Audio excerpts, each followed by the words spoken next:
안녕하세요, 여러분. 이번 주 주제는 수빈밴드입니다. 킥보드 타다 무릎이 깨졌을 때, 서툰 칼솜씨에 상처가 났을 때 반창고 한 번씩 붙여보셨죠? 어렸을 때는 아프지도 않은데 여기저기 반창고를 붙이고 다녔던 것 같아요. 최근에는 그냥 반창고뿐만 아니라 여러 종류의 밴드들이 나와 있는데요. 이런 밴드들이 어떤 상처에 사용하는지, 차이점이 무엇인지, 얼마나 오래 붙여야 하는지 알려드리겠습니다. 상처가 났을 때 보통 지혈, 세척, 소독 후 드레싱을 하는데요. 드레싱이란 상처를 보호하기 위해 붙이는 반창고나 거즈 드레싱, 스빈밴드 등을 말합니다. 적절한 드레싱은 빠르게 상처를 치유해주고 흉터를 예방할 수 있게 합니다. 거즈나 반창고는 단순한 상처 보호 목적으로 붙이는데 스빈밴드는 이름에서 알 수 있듯이 보호뿐만 아니라 상처의 수분 환경을 조성하는 기능을 가지고 있습니다. 수분밴드는 왜 수분 환경을 조성해 주는 걸까요?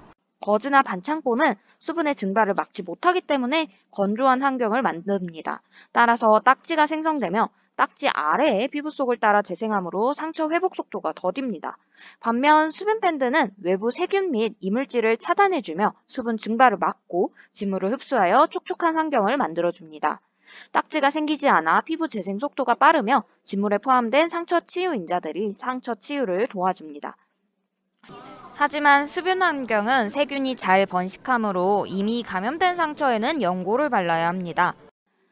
그럼 이러한 수분 밴드에는 어떠한 종류가 있는지 알아볼까요? 하이드로콜로이드, 폴리우레탄 폼, 하이드로겔이 있습니다. 하이드로콜로이드는 가장 흔하게 볼 수 있는 수분 밴드입니다. 반투명하며 진물을 흡수하면 불투명해집니다. 손톱에 긁혔거나 전 뺀 자리처럼 진물이 많이 나오지 않는 상처에 사용합니다. 우리가 일반적으로 여드름을 짜고 난 후에 사용하는 패치도 이에 해당합니다. 밀착 효과가 좋으며 방수도 가능합니다. 하지만 삼출물이 많거나 감염이 의심되는 경우에는 사용하지 않습니다. 시중에 나와 있는 제품으로는 이지덤 뷰티, 듀오덤 엑스트라 신이 있습니다. 폴리우레탄 폼은 불투명하며 쿠션감이 있는 수분밴드입니다. 욕창, 넘어져서 까진 부위처럼 진물이 많이 나오는 상처에 사용할 수 있으며 쿠션감이 있어 충격이 있는 발바닥, 팔꿈치에도 사용할 수 있습니다. 또한 감염이 있는 경우 연고를 바르고 붙일 수 있습니다. 하지만 건조한 상처나 죽은 조직이 있는 상처에는 사용하면 안 됩니다. 시중에 나와 있는 제품으로는 하이만 폼, 메디폼 A가 있습니다. 마지막으로 하이드로겔은 투명한 패치나 액상 형태의 수분 밴드입니다.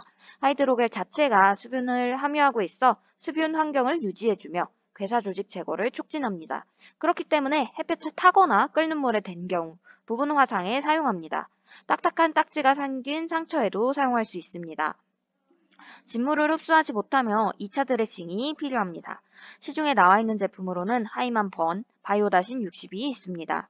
정리하자면 진물이 거의 안 나올 때는 하이드로겔 형태의 수분밴드를 사용하고 진물이 조금 나올 때는 하이드로콜로이드 수분밴드를 사용합니다. 진물이 많이 나올 때는 폴리우레탄 폼을 사용합니다. 폴리우레탄 폼을 사용하다가 진물이 적어지면 하이드로콜로이드로 변경해서 사용하는 것을 추천드립니다. 또한 상처 초반 2, 3일에는 수분밴드를 붙이고 잘 관찰하여야 합니다. 통증이 심하거나 열감이 계속되거나 노란 고름이 나온다면 병원에 내원하여 상담 후에 적절한 치료를 해야 합니다. 그럼 수분밴드를 사용할 때 자주 물으시는 질문을 준비해봤습니다. 매일 교체해야 하나요? 하이드로콜로이드 밴드나 폴리우레탄 폼 밴드는 상처에서 나오는 진물을 이용하여 상처를 치유하기 때문에 매일 교체하면 효과가 떨어질 수 있습니다.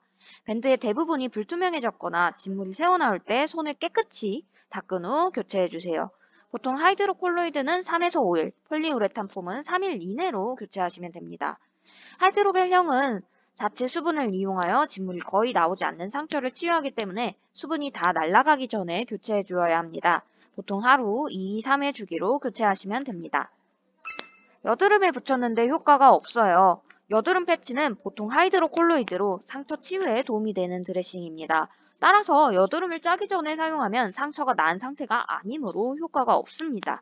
여드름 압출 전에는 이지덤 릴리프와 같이 여드름 진정, 각질 제거, 붉은기 완화에 도움을 줄 수 있는 성분이 들어있는 패치를 붙이는 것이 좋습니다. 보통 티트리 오일, 살리실산이 함유되어 있습니다. 압출 전후에 붙이는 패치를 구분하여 적절하게 사용하시는 것을 추천드립니다.